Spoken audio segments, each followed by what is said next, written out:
श्रीशाय गुणराशये हृद्याय शुद्धविद्याय मध्वाय च नमो नमः। प्रथमो हनुमान् नाम द्वितीयो भीम एव च पूर्णप्रज्ञस्तृतीयस्तु भगवत्कार्यसाधकः। आपादमौलिपर्यन्तं गुरूणाम् आकृतिं स्मरेत् तेन विघ्नाः प्रणश्यन्ति सिद्ध्यन्ति च मनोरथाः। श्रीगुरुभ्यो नमः। नारायणाय परिपूर्णगुणार्णवाय विश्वोदयस्थितिलयोनियतिप्रदाय ज्ञानप्रदाय विबुधासुरसौख्यदुःखसत्कारणाय वितताय नमो नमस्ते। नारायणं सुरगुरुं जगदेकनाथं भक्तप्रियं सकललोकनमस्कृतं च त्रैगुण्यवर्जितमजं विभुमाद्यमीशं वन्दे भवघ्नममरासुरसिद्धवन्द्यं। नारायणं नमस्कृत्य नरं चैव नरोत्तमं देवीं सरस्वतीं व्यासं ततो जयमुदीरयेत्। कृष्णाय वासुदेवाय हरये परमात्मने प्रणतः क्लेशनाशाय गोविन्दाय नमो नमः। श्रीगुरुभ्यो नमः।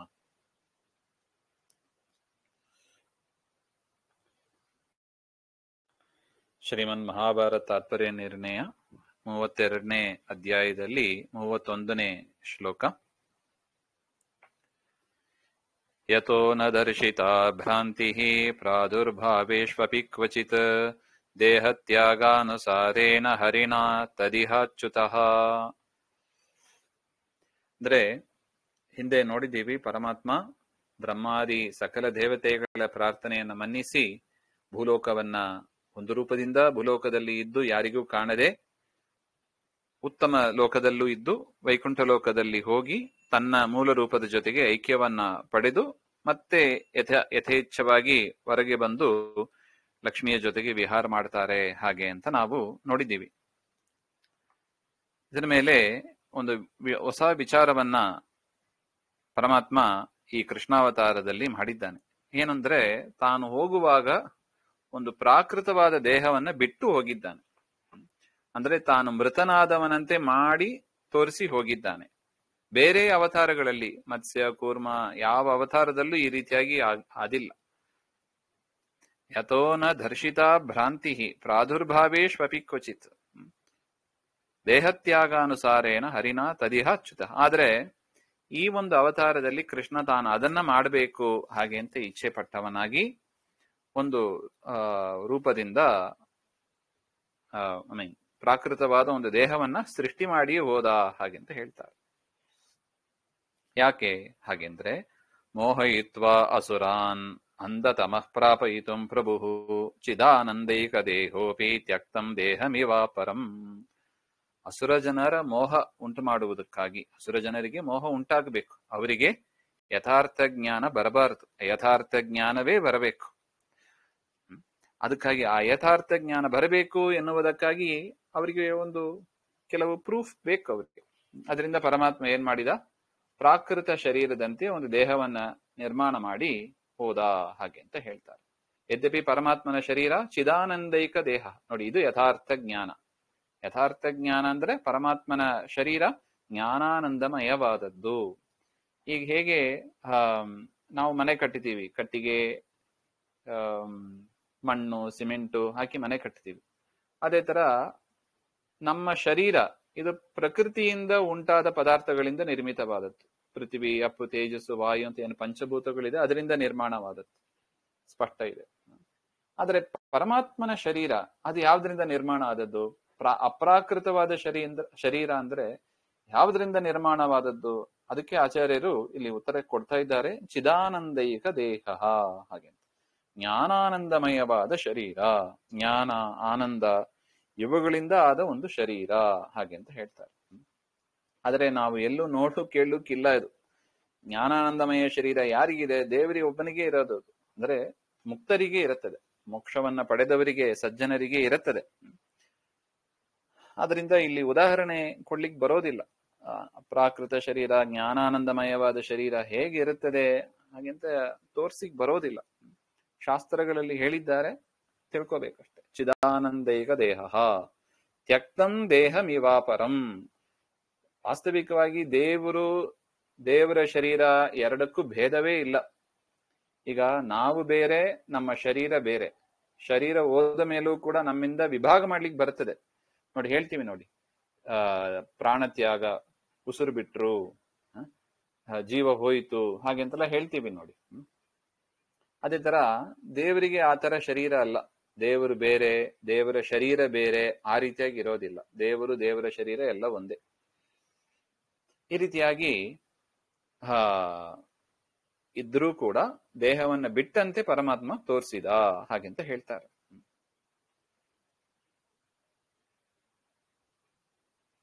ಸೃಷ್ಟ್ವಾ ಸ್ವದೇಹೋಪಮಿತಂ ಶಯಾನಂ ಭುವ್ಯಗಾಧಿಪಂ ದಾರುಕೋಕ್ತ್ಯ ಸಮಾಯಾತಃ ಪಾರ್ಥಸ್ತಮದಃ ತದಾ. ಆಗ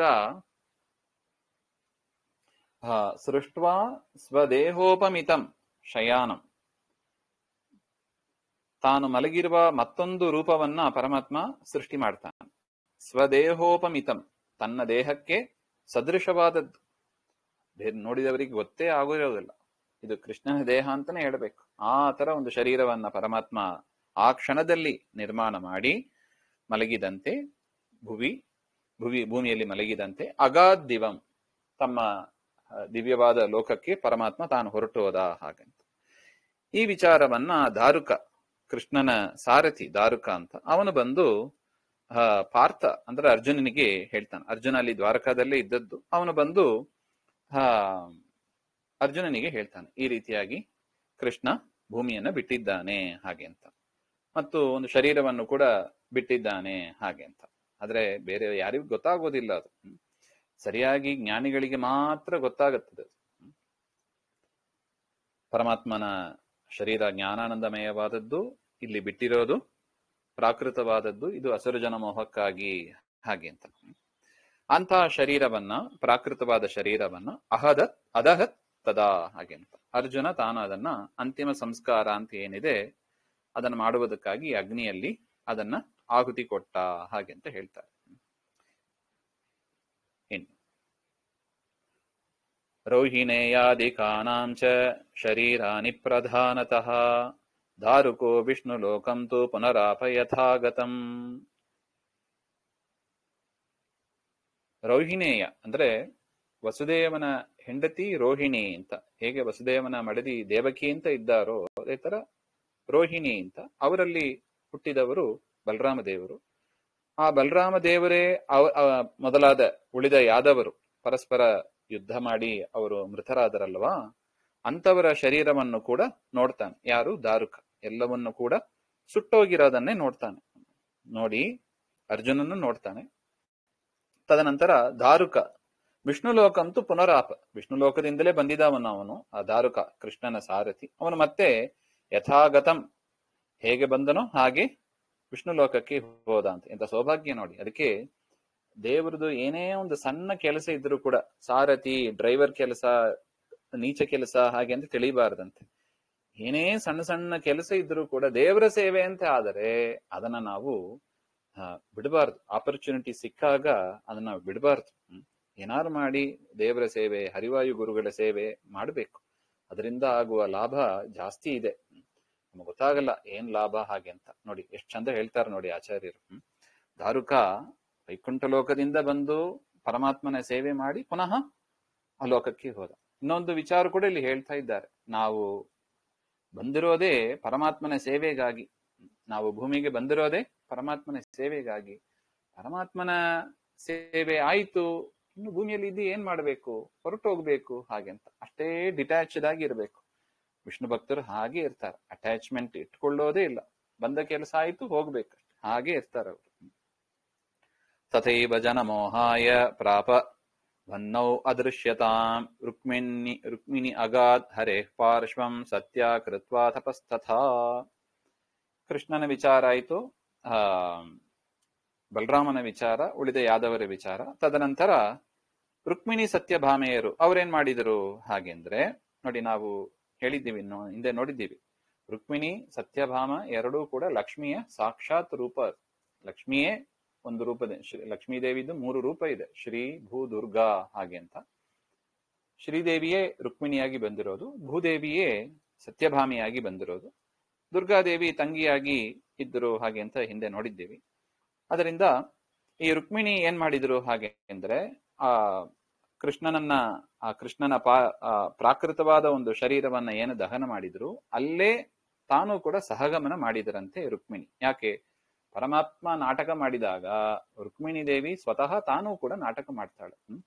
ಇಲ್ಲದಿದ್ರೆ ಸಂಶಯ ಬರುತ್ತದೆ, ಅಲ್ಲ ಏನು ಪತಿವ್ರತ ಸ್ತ್ರೀ ಸಹಗಮನ ಮಾಡ್ಲಿಲ್ಲಲ್ಲ, ಓ ಕೃಷ್ಣ ಅಲ್ಲವೇ ಏನೋ ಹಾಗೆ ಅಂತ ಅಸುರ ಜನರಿಗೆ, ಬುದ್ಧಿವಂತರು ಇರ್ತಾರೆ ಅಸುರರು ಕೂಡ, ದಡ್ರು ಅಂತ ತಿಳ್ಕೋಬಾರದು, ಬುದ್ಧಿವಂತರು ಇರ್ತಾರೆ, ಯೋಚನೆ ಮಾಡ್ತಾರೆ, ಇದು ಕೃಷ್ಣ ಹೌದೋ ಅಲ್ಲವೋ, ಕೃಷ್ಣ ಹೌದಾಗಿದ್ದಿದ್ರೆ ಇವ್ರು ಯಾಕೆ ಸಹಗಮನ ಮಾಡ್ಲಿಲ್ಲ, ಪತಿವ್ರತ ಸ್ತ್ರೀ ಅಂತ ಪ್ರಸಿದ್ಧವಾಗಿದೆ, ಆ ಸಂಶಯಕ್ಕೆ ಅವಕಾಶ ಕೊಡಬಾರದು ಅಂತ ಹೇಳಿ ಪರಮಾತ್ಮ ಹೇಗೆ ಹೇಗೆ ನಾಟಕ ಮಾಡ್ತಾನೋ ಅದೇ ರೀತಿಯಾಗಿ ರುಕ್ಮಿಣಿಯು ಕೂಡ ನಾಟಕ ಮಾಡಿ ಆ ಅಗ್ನಿಯಲ್ಲೇ ದೇವರಿಗೆ, ಲಕ್ಷ್ಮೀ ದೇವಿಗೆ ಈ ಅಗ್ನಿಯ ಬಾಧೆ, ನೀರಿನ ಎಲ್ಲ ಅವರೇ, ಅಗ್ನಿಯಲ್ಲೂ ಲಕ್ಷ್ಮೀನಾರಾಯಣರೇ, ನೀರಿನಲ್ಲೂ ಲಕ್ಷ್ಮೀನಾರಾಯಣರೇ. ನಮಗೆ ಅಗ್ನಿಯ ಬಾಧೆ, ನೀರಿನ ಬಾಧೆ ಅಂತ ನಾವು ಹೇಳ್ಕೋಬಹುದು, ಅಗ್ನಿ ಸುಟ್ಟಿತ್ತು ಹಾಗೆ ಅಂತೆಲ್ಲ ಹೇಳ್ಕೋಬಹುದು. ಆದರೆ ಸ್ವತಃ ಅವರೇ ಅಗ್ನಿಗಳು, ಅವರಿರೋದ್ರಿಂದಲೇ ಅಗ್ನಿಗೆ ಸುಡುವ ಶಕ್ತಿ ಬಂತು, ಅಂತಹ ದೇವತೆಗಳು ಇವರೆಲ್ಲ. ಅದರಿಂದ ರುಕ್ಮಿಣಿ ದೇವಿ ಆ ಅಗ್ನಿಯಲ್ಲಿ ತನ್ನನ್ನ ಮರೆ ಮಾಡಿಕೊಂಡ್ರು ಅಂತ ಅಷ್ಟೇ ಹೇಳ್ಬೇಕು. ತಥೈವ ಜನಮೋಹಾಯ, ನೋಡಿ ಜನಮೋಹಕ್ಕಾಗಿ ರುಕ್ಮಿಣಿಯು ಕೂಡ ಆ ರೀತಿಯಾಗಿ ಮಾಡಿದರು ಅಂತ. ವನ್ನೌ ಅದೃಶ್ಯತಾಂ ಪ್ರಾಪ, ವನ್ನಿಯಲ್ಲಿ ಅದೃಶ್ಯರಾದರು ಹಾಗೆ ಅಂತ. ಇನ್ನು ಇದು ರುಕ್ಮಿಣಿದು. ಹರೇ ಪಾರ್ಶ್ವಂ, ಅವರು ಎಲ್ಲಿ ಹೋದ್ರು? ಮತ್ತೆ ಪರಮಾತ್ಮನ ಮೂಲ ರೂಪ ಲಕ್ಷ್ಮೀದೇವಿಯ ಮೂಲ ರೂಪ ಅಲ್ಲೇ ವಹಿ ಸೇರಿದ್ರು, ನಾವು ನೋಡಿದೀವಿ ನೋಡಿ, ಶ್ರೀ ರೂಪ ಹಾಗೆ ಅಂತ. ರುಕ್ಮಿಣಿ ದೇವಿ ಶ್ರೀ ರೂಪದಲ್ಲಿ ಐಕ್ಯವನ್ನ ಪಡೀತಾರೆ, ಸತ್ಯಭಾಮೆಯವರು ಭೂರೂಪದಲ್ಲಿ. ಆ ಸತ್ಯಭಾಮೆ ಕೃತ್ವಾ ತಪಸ್ತತ, ಅವರು ತಪಸ್ಸನ್ನು ಮಾಡಿ ಅಲ್ಲಿ ವನದಲ್ಲಿ ತಪಸ್ ಮಾಡಿ ಅದೃಶ್ಯರಾದರು ಹಾಗೆ ಅಂತ ಹೇಳ್ತಾರೆ. ಕಾಡಿನ ಮಧ್ಯದಲ್ಲಿ ಅದೃಶ್ಯರಾಗಿ ತಮ್ಮ ಮೂಲ ರೂಪ ಭೂರೂಪ ಅಲ್ಲಿ ಐಕ್ಯವನ್ನ ಪಡೆದ್ರು ಹಾಗೆ ಅಂತ. ಚಿದಾನಂದೈಕ ದೇಹೇಪಿ ದ್ವಿರೂಪೇ ಇವತೆ ಯತಃ ಏಕೈವಾತಃ ಕೃಷ್ಣವತ್ತೇ ದುಷ್ಟಾಂ ಮೋಹಯತಸ್ತಥಾ. ನೋಡಿ, ರುಕ್ಮಿಣಿ ಸತ್ಯಭಾಮ ಅವರದು ಕೂಡ ಎಂತಹ ಶರೀರ? ಚಿದಾನಂದೈಕ ದೇಹ, ಜ್ಞಾನಾನಂದಮಯವಾದ ಶರೀರ. ಹೇಗೆ ಕೃಷ್ಣನ ಶರೀರವೋ ಅದೇ ರೀತಿಯಾಗಿ ಪರಮಾತ್ಮನ ಅನುಗ್ರಹದಿಂದ ಅವರ ಶರೀರವೂ ಕೂಡ ಜ್ಞಾನಾನಂದಮಯವಾದದ್ದೇ.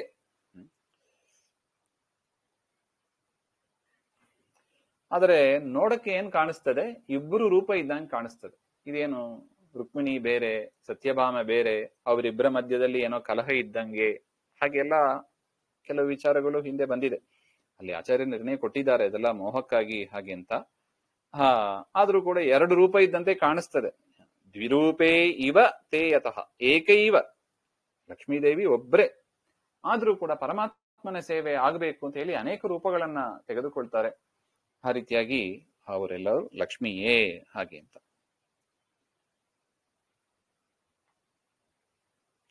ಮತ್ತು ಪರಮಾತ್ಮನ ಅನುಸರಿಸಿ ಅವರು ಕೂಡ ದೇಹವನ್ನ ಬಿಟ್ಟಿದ್ದಾರೆ. ಯಾಕೆ? ಅಸುರ ಜನ ಮೋಹಕ್ಕಾಗಿಯೇ. ಕೃಷ್ಣಬತ್ತೆ ದುಷ್ಟಾನ್ ಮೋಹಯತಸ್ತತ, ದುಷ್ಟ ಜನರ ಮೋಹಕ್ಕಾಗಿ ಮಾಡಿ. ಇಲ್ಲ, ಈ ದುಷ್ಟ ಜನ ಮೋಹ ಯಾಕೆ ಮಾಡಬೇಕಾಗಿತ್ತು ಹಾಗೆ ಅಂದ್ರೆ,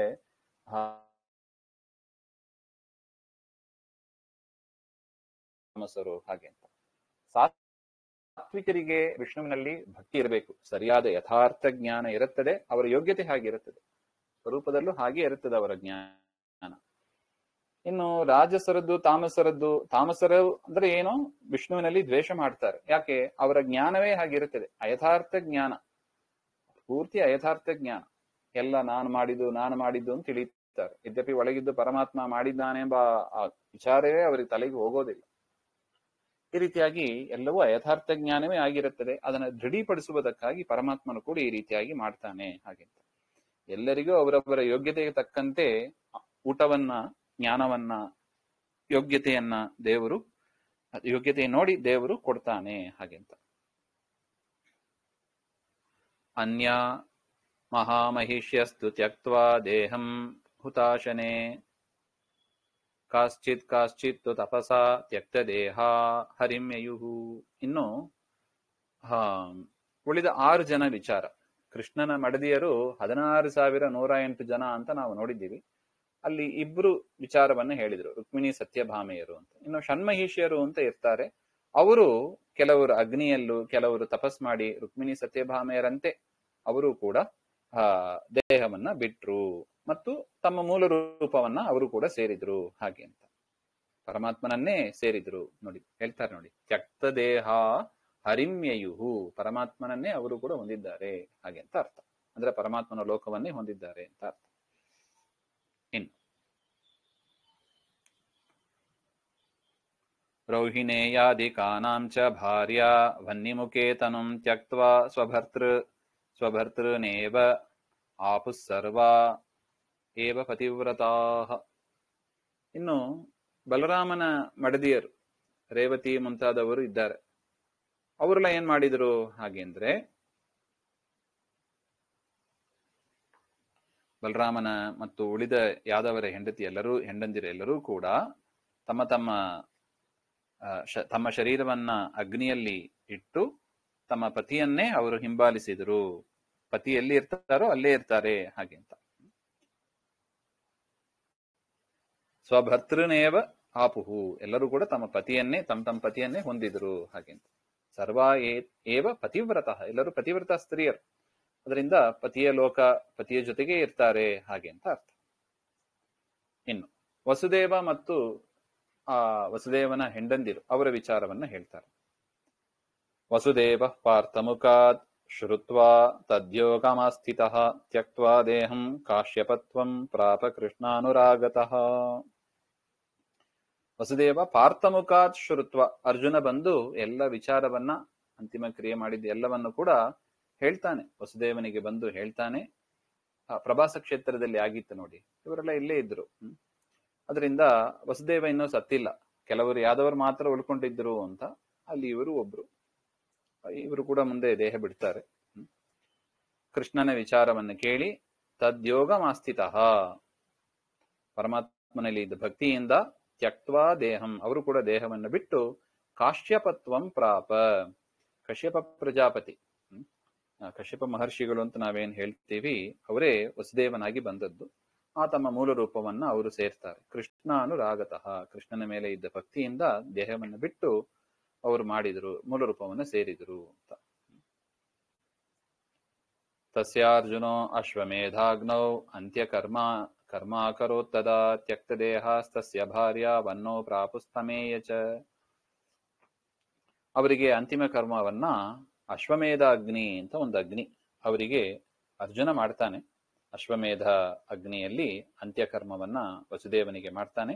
ಮಾಡುವ ಸಂದರ್ಭದಲ್ಲಿ ಅವನ ಮಡದಿಯರು, ವಸುದೇವನ ಮಡದಿಯರು ದೇವಕಿ, ರೋಹಿಣಿ ಅಂತ ನಾವೇನ್ ನೋಡಿದೀವಿ, ಅವರೆಲ್ಲರೂ ಕೂಡ ಆ ಅಗ್ನಿಯಲ್ಲಿ ದೇಹವನ್ನು ಬಿಟ್ಟು, ಇದರ ಸಹಗಮನ ಅಂತ ಹೇಳ್ತೀವಿ, ಅಲ್ಲಿ ದೇಹವನ್ನು ಬಿಟ್ಟು ಅವರೆಲ್ಲರೂ ಕೂಡ ಕಶ್ಯಪ ಪ್ರಜಾಪತಿಗಳನ್ನೇ ಹೊಂದಿದ್ದಾರೆ. ಮೂಲ ರೂಪದಲ್ಲೂ ಕೂಡ ದೇವಕಿ, ರೋಹಿಣಿ ಇವರೆಲ್ಲರೂ ಕೂಡ ಕಶ್ಯಪನ ಮಡದಿಯರೇ ಆಗಿದ್ರು. ಕೃಷ್ಣನ ಸೇವೆಗಾಗಿ ಎಲ್ಲರೂ ಕೂಡ ಅವತಾರ ತಾಳಿದರು. ಅವತಾರ ಕಾಲ ಮುಗಿತು ಅಂತ ಎಲ್ಲರೂ ಪತಿಯ ಜೊತೆಗೆ ಪತಿಯ ಲೋಕವನ್ನೇ ಸೇರಿದ್ದಾರೆ ಹಾಗೆ. ಸ್ತ್ರಿಯೋ ಬಾಲಾಂಸ್ತತಾದಾಯ ಧನಂ ಚೈವ ಧನಂಜಯ ವಿನಿರ್ಯಯೋ ದ್ವಾರವತ್ಯಾಸ್ತಾಂ ಜಗ್ರಾಸ ಚ ಸಾಗರಃ. ತದನಂತರ ಇನ್ನು ಉಳಿದ ಸ್ತ್ರೀಯರು, ಕೃಷ್ಣನ ಮಡದಿಯರು 16,108 ಅಂತ ನೋಡಿದ್ದೀವಿ. 8 ಜನರ ವಿಚಾರವನ್ನು ಹೇಳಿದರು. ರುಕ್ಮಿಣಿ, ಸತ್ಯಭಾಮ ಮತ್ತು ಷಣ್ಮಹಿಷರು. ಇನ್ನು ಉಳಿದ 16,100 ಜನ, ಅವರೆಲ್ಲ ಅಗ್ನಿಯ ಮಕ್ಕಳು. ಅವರು ಮತ್ತು ಉಳಿದ ಅವರ ಮಕ್ಕಳು, ಪುತ್ರ ಪೌತ್ರ ಅಂತ ಯಾರಿದ್ರೋ ಅವರು. ಇನ್ನು ದ್ವಾರಕಾಪಟ್ಟಣದಲ್ಲಿ ಇದ್ದ ಸಂಪತ್ತು, ಧನ ಸಂಪತ್ತು, ಇದೆಲ್ಲವನ್ನು ಕೂಡ ತೆಗೆದುಕೊಂಡು ದ್ವಾರಾವತಿಯಿಂದ ಅರ್ಜುನ ಹೊರಟು ಬರ್ತಾನೆ. ಯಾವಾಗ ಹೊರಟು ಬಂದ ಆಗ ಜಗ್ರಾಸಚ ಸಾಗರ, ಆಗ ಇಡೀ ದ್ವಾರಕಾಪಟ್ಟಣವನ್ನ ಸಾಗರ ಮುಳುಗಿತ್ತು, ಅಂದ್ರೆ ನುಂಗಿ ಹಾಕಿತ್ತು. ಅಂದ್ರೆ ದ್ವಾರಕಾಪಟ್ಟಣ ಮುಳುಗಿ ಹೋಯಿತು ಹಾಗೆ ಅಂತ. ಯಾವಾಗ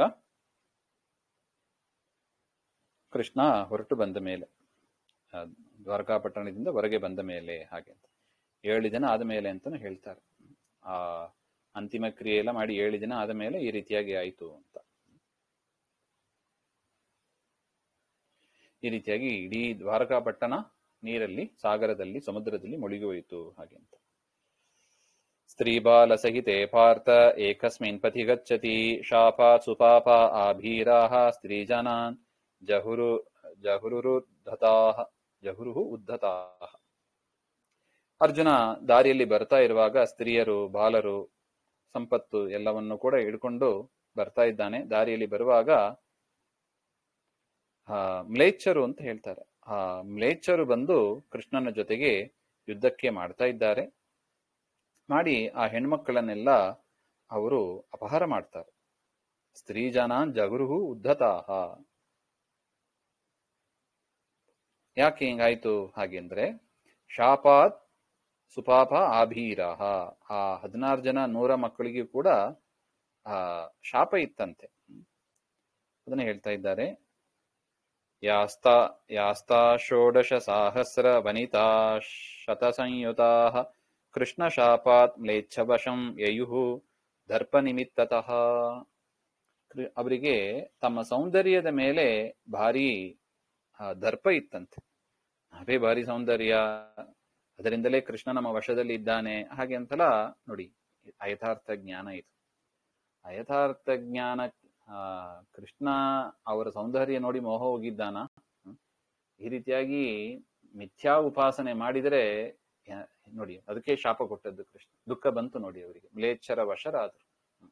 ಅದರಿಂದ ನಮಗೆ ಕಳಿಸುವ ಪಾಠ ಇದು ಮಹಾಭಾರತ. ಎಂದಿಗೂ ಕೂಡ ಯಥಾರ್ಥ ಜ್ಞಾನದಿಂದಲೇ ದೇವರನ್ನು ಉಪಾಸನೆ ಮಾಡಬೇಕು. ಅಯಥಾರ್ಥ ಜ್ಞಾನ ಸರ್ವಥಾ ಕೂಡದು. ಅಯಥಾರ್ಥ ಜ್ಞಾನದಿಂದ ಉಪಾಸನೆ ಮಾಡಿದರೆ ಅಂಧಂತಮಸ್ಸು ಅಂತ ಹೇಳ್ತಾ ಇದ್ದಾರೆ. ಅದರಿಂದ ದೇವರ ವಿಚಾರ ಎಚ್ಚರದಿಂದ ನಾವು ಹ್ಯಾಂಡಲ್ ಮಾಡಬೇಕು ದೇವರನ್ನ. ಅದಕ್ಕೆ ನಾವು ಏನು ಪ್ರಮಾಣ ಚಂದ್ರಿಕಾ ಅಂತ ನಾವು ಏನು ವಿಚಾರ ಮಾಡ್ತೀವಿ, ತುಂಬಾ ಉಪಯುಕ್ತವಾದ ವಿಚಾರಗಳು ಅದರಲ್ಲಿ ಬರುತ್ತದೆ. ಯಥಾರ್ಥ ಜ್ಞಾನ ಯಾವುದು, ಅಯಥಾರ್ಥ ಜ್ಞಾನ ಯಾವುದು, ಹೇಗೆ ಕ್ಲಾಸಿಫೈ ಮಾಡೋದು, ಇದನ್ನೆಲ್ಲ ತಿಳ್ಕೋಬೇಕು. ನೋಡಿ, ಮಹಾಭಾರತ ದೃಷ್ಟಾಂತ ಕೊಟ್ಟು ಹೇಳ್ತಾ ಇದೆ. ಅಯಥಾರ್ಥ ಜ್ಞಾನ ಬಂದಿತ್ತು 16 ಜನ 100 ಮಕ್ಕಳಿಗೆ. ಅದರಿಂದ ಕೃಷ್ಣನೇ ಶಾಪ ಕೊಟ್ಟಿದ್ದ, ಮ್ಲೇಚ್ಛರ ವಶರಾಗರಿ ಹಾಗೆಂತ, ದರ್ಪ ನಿಮಿತ್ತತಃ ಹಾಗೆಂತ. ಪ್ರಿಯಮಾನೇ ಧನೆ ಚೈವ ವನಿತಾ ಸುಚವಾಸಭಿಃ ಯುತ್ಸುರ್ಗಾಂಡಿವಂ ಸಜ್ಜಂ ಕೃಚ್ರೇನೇವ ಚಕಾರಃ. ಯದ್ಯಪಿ ಅವರ ರಕ್ಷಣೆಗಾಗಿ ಅರ್ಜುನ ಇದ್ದ. ಅರ್ಜುನ ಇದ್ದಾಗಲೂ ಕೂಡ ಅರ್ಜುನನಿಂದ ಏನು ಮಾಡ್ಲಿಕ್ಕಾಗಲ್ಲ. ನೋಡಿ, ಇದು ಒಂದು. ನಾವೇನು ಅರ್ಜುನ ಇಡೀ ಅವನ ಚರಿತ್ರೆ ನೋಡಿದರೆ ಗೆಲುವು ಗೆಲುವು ಗೆಲುವು, ಅವನು ಸೋತದ್ದುಂಬಾದೇ ಇಲ್ಲ. ಯಾಕೆ?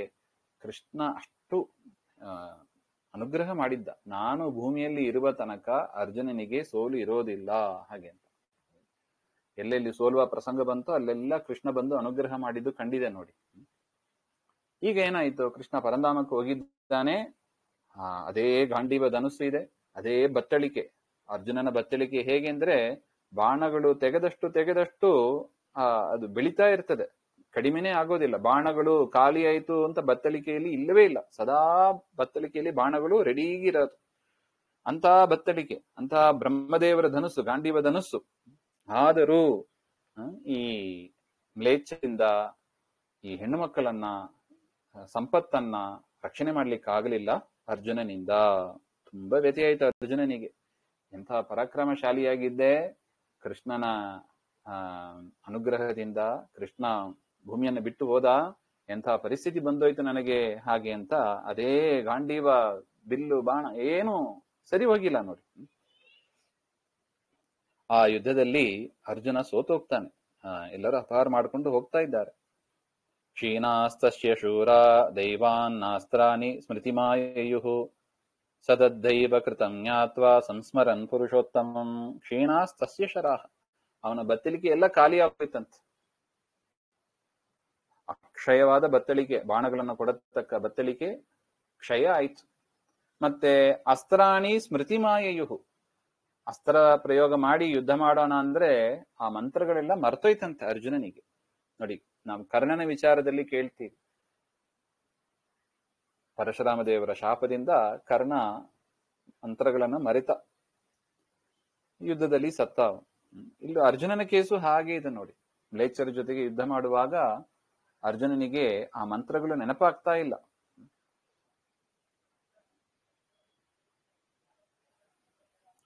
ಅವನಿಗೆಲ್ಲ ಮರ್ತೋಯ್ತು.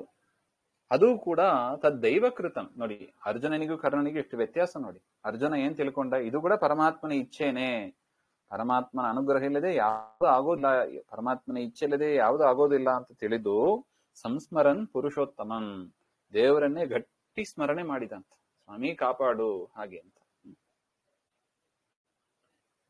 ನಿಘ್ನನ್ ಶತ್ರುನ್ ಗಾಂಡಿವೇನ ಶೇಷಂ ರಕ್ಷನ್ ಕುರು ನಗಾತ್ ತದಾ ಕುರುಕ್ಷೇತ್ರ ಗತಂ ಜಗದ್ಗುರುಂ ಸುಪೂರ್ಣ ವಿಜ್ಞಾನ ಬಲಾಬ್ಧಿ ಸನ್ಮುಖಂ. ಈ ರೀತಿಯಾಗಿ ಕೃಷ್ಣನನ್ನೇ ಸ್ಮರಿಸುತ್ತಾ ಆ ಗಾಂಡೀವದಿಂದಲೇ ಯುದ್ಧ ಮಾಡಿದಂತೆ.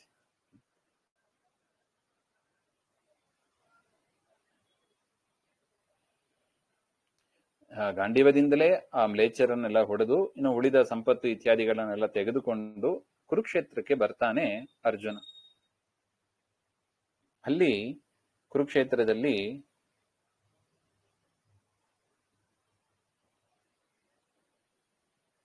ಆ ಮ್ಲೇಚ್ಛರು ಏನೇನು ಕದ್ಕೊಂಡು ಹೋಗಿದ್ರು, ಹಿಡ್ಕೊಂಡು ಹೋಗಿದ್ರು, ಅಪಹಾರ ಮಾಡಿದ್ರು, ಉಳಿದದ್ದು ಇತ್ತು, ಆ ಉಳಿದನ್ನ ತೆಗೆದುಕೊಂಡು ಕುರುಕ್ಷೇತ್ರಕ್ಕೆ ಬರ್ತಾನೆ ಅರ್ಜುನ. ಅಲ್ಲಿ ಜಗದ್ಗುರುಗಳಾದ ಪೂರ್ಣ ಜ್ಞಾನ ಬಲ ಉಳ್ಳವರಾದ ವೇದವ್ಯಾಸರು ಅಲ್ಲಿಗೆ ಬರ್ತಾರೆ. ಕುರುಕ್ಷೇತ್ರದಲ್ಲಿ ಅರ್ಜುನನನ್ನ ಅನುಗ್ರಹ ಮಾಡೋದಕ್ಕಾಗಿ ವೇದವ್ಯಾಸರು ಬರ್ತಾರೆ ನೋಡಿ. ಅದಕ್ಕೆ ನ ದೇವತೋಷಣಂ ವೃತ, ಕೃಷ್ಣನನ್ನ ಸ್ಮರಣೆ ಮಾಡಿದ್ದು ವ್ಯರ್ಥ ಆಗೋದಿಲ್ಲ ನೋಡಿ.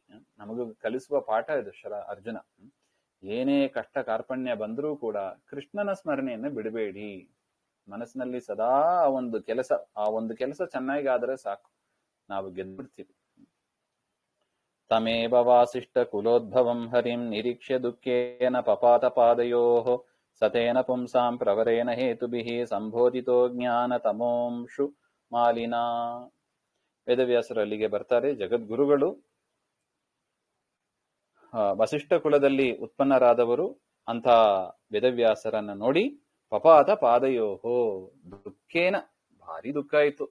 ಎಂಥ ಗೆಲುವನ್ನ ಸಂಪಾದನೆ ಮಾಡ್ತಾ ಇದ್ದೆ, ಇದ್ದಪಿ ಅವರ ತಾತ ಆಗಬೇಕು. ವೇದವ್ಯಾಸರಿಂದ ಹುಟ್ಟಿದವರೇ ಪಾಂಡುರಾಜ, ಪಾಂಡುರಾಜನ ಮಗನೇ ಅರ್ಜುನ. ಒಂದು ರೀತಿಯಾಗಿ ಅಜ್ಜ ಆಗಬೇಕು. ಅಜ್ಜನ ಪಾದಕ್ಕೆ ಬಿದ್ದು ಹೊರಲಾಡಿದರಂತ ಅರ್ಜುನ. ಆಗ ವೇದವ್ಯಾಸರು ಅವನನ್ನ ಎಬ್ಬಿಸಿ ಅವನಿಗೆ ಒಳ್ಳೆ ಉಪದೇಶವನ್ನ ಮಾಡಿ, ಒಳ್ಳೆ ತರ್ಕಬದ್ಧವಾದ ಉಪದೇಶ. ಹೇಗ ಅದು ವೇದವ್ಯಾಸರು ಅಂದ್ರೆ ಅದು ಪ್ರಕಾಶ, ಕೋಟಿ ಸೂರ್ಯ ಪ್ರಕಾಶ. ಕೋಟಿ ಸೂರ್ಯ ಪ್ರಕಾಶ ಇರುವಾಗ ಅಜ್ಞಾನ ಹೇಗೆ ಇರ್ಲಿಕ್ಕೆ ಸಾಧ್ಯ? ಅಜ್ಞಾನ ಅಂದ್ರೆ ಕತ್ತಲೆ, ಕತ್ತಲೆ ಹೇಗೆ ಇರ್ಲಿಕ್ಕೆ ಸಾಧ್ಯ? ಈ ರೀತಿಯಾಗಿ ಆ ದಿವ್ಯವಾದ ಉಪದೇಶವನ್ನ ವೇದವ್ಯಾಸರು ಮಾಡ್ತಾರೆ ಮೊಮ್ಮಗನಿಗೆ. ಎಲ್ಲ ಕಾರಣಗಳು ಏನೇನು ತಿಳಿಸಬೇಕೋ ಅಷ್ಟೆಲ್ಲವನ್ನು ಕೂಡ ತಿಳಿಸಿ ಅವನಲ್ಲಿ ಇದ್ದ ದುಃಖವನ್ನ ಪರಿಹಾರ ಮಾಡ್ತಾರೆ ವೇದವ್ಯಾಸರು ಹಾಗೆ ಅಂತ. ಸಂಸ್ಥಾಪ್ಯ ಚೇತ ಪುನರೇವ ತಸ್ಮಿನ್ ಜಹೌಷುಚ ಪ್ರಾಯಶ ಏವ ಧೈರ್ಯಾತ್ ಶ್ರಿಯೋ ಮ್ಲೇಚ್ಛ ಹೃತ ಕೃಷ್ಣ ಪ್ರೇಷಿತಾನ್ ದಾಲ್ಭ್ಯತಃ ಪುನಃ ಗೋವಿಂದ ಏಕಾದಶೀಂ ಶ್ರುತ್ವಾ ಕೃತ್ವಾ ಸಾರಸ್ವತೆ ಜಲೆ ನಿಮಜ್ಯ ವಾಯೋರ್ವಚನಾತ್ ತ್ಯಕ್ತ ದೇಹ ದೀಪಂ ಯಯುಃ. ಈ ರೀತಿಯಾಗಿ ಆ ವೇದವ್ಯಾಸರ ಮಾತಿನಿಂದ ಸಂಸ್ಥಾಪ್ಯ ಚೇತಃ, ಮನಸ್ಸಿನಲ್ಲಿ ಅವನಿಗೆ ಧೈರ್ಯ ಬಂತಂತೆ. ಅರ್ಜುನನಿಗೆ ಮನಸ್ಸಿನಲ್ಲಿ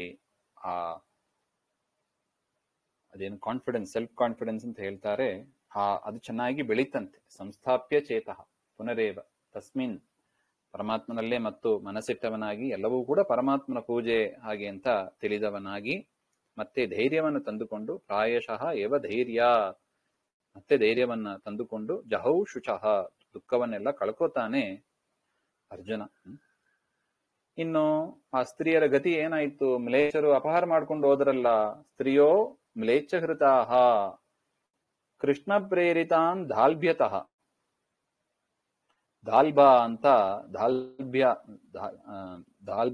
ದಾಲ್ಭ್ಯ ಅಂತ ಒಂದು ಋಷಿಗಳು ಕೃಷ್ಣ ಅವರನ್ನ ಕಳಿಸ್ತಾನಂತ ನೋಡಿ.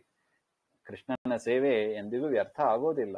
ದರ್ಪ ಮಾಡಿದ್ರು ಆದ್ರೂ ಕೂಡ ಆ ಭಕ್ತಿ ಅದನ್ನ ಮೆಚ್ಚಿ ಪರಮಾತ್ಮ ಏನ್ ಮಾಡ್ತಾನೆ? ದಾಲ್ಭಿಯರನ್ನ ಕಳಿಸ್ತಾನೆ. ಆ ಋಷಿಗಳು ಬಂದು ಕೃಷ್ಣ ಕಳಿಸಿದವರು, ಅವ್ರು ಬಂದು ಉಪದೇಶ ಮಾಡ್ತಾರೆ. ಅವರ ಮುಖದಿಂದ ಆಷಾಢ ಶುದ್ಧ ಏಕಾದಶಿಯ ಮಹಿಮೆಯನ್ನ ಕೇಳ್ತಾರೆ. ನೋಡಿ, ಯೋಗ ಅಂತ ಅದಕ್ಕೆ ಹೇಳೋದು. ಕೃಷ್ಣನ ಅನುಗ್ರಹ ನಮ್ಮ ಮೇಲೆ ಇದೆ ಅಂದ್ರೆ ಇದೇ ಸಾಕ್ಷಿ ನೋಡಿ. ಆಷಾಢ ಶುದ್ಧ ಏಕಾದಶಿ ಈಗ ಮೊನ್ನೆ ಆಗಿತ್ತು ನೋಡಿ. ಆ ಏಕಾದಶಿಯ ಮಹಿಮೆಯನ್ನು ಅವರೆಲ್ಲರೂ ಕೇಳಿ ಕೃತ್ವಾ ಸಾರಸ್ವತೆ ಜಲೆ, ಅಲ್ಲಿ ಸರಸ್ವತಿ ತೀರದಲ್ಲಿ ಎಲ್ಲರೂ ಸ್ನಾನ ಮಾಡಿದ್ರಂತೆ. ನೋಡಿ, ಅಂತ ಪಾಪಿಗಳನ್ನು ಕೂಡ ಪವಿತ್ರ ಮಾಡತಕ್ಕದ್ದು, ಏನೇ ದರ್ಪ ಮುಂತಾದವುಗಳು ಇರಲಿ, ನಮ್ಮಲ್ಲಿ ಇರತಕ್ಕ ಕಾಮಕ್ರೋಧಾದಿ ದೋಷಗಳು ಎಲ್ಲವನ್ನು ಕೂಡ ಪರಿಹಾರ ಮಾಡುವ ಶಕ್ತಿ ಆ ಆಷಾಢ ಶುದ್ಧ ಏಕಾದಶಿ. ಆ ಏಕಾದಶಿಯ ಮಹತ್ವ ಅಷ್ಟು ಅದ್ಭುತವಾಗಿದೆ. ಅದನ್ನು ಕೇಳಿದರೆ ಸಾಕು ನೋಡಿ. 16,100 ಜನ ಪಾವನ ಆದರು ನೋಡಿ. ಸರಸ್ವತಿ ತೀರದಲ್ಲಿ ಸ್ನಾನ ಮಾಡಿ ಮತ್ತೆ ವಾಯುದೇವರು ಅಂತ ನಾವು ಹಿಂದೆ ನೋಡಿದ್ದೀವಿ, ತಮ್ಮ ದೇಹವನ್ನು ಬಿಟ್ಟು ಅವರು ಮತ್ತೆ ಸ್ವರ್ಗಲೋಕ ದಿವಂ ಯಯುಹು, ತಮ್ಮ ತಮ್ಮ ಲೋಕವನ್ನ ಪಡೆದರು ಹಾಗೆ ಅಂತ ಹೇಳ್ತಾರೆ. ಹಾನಿ ಆಗಲಿಲ್ಲ ನೋಡಿ.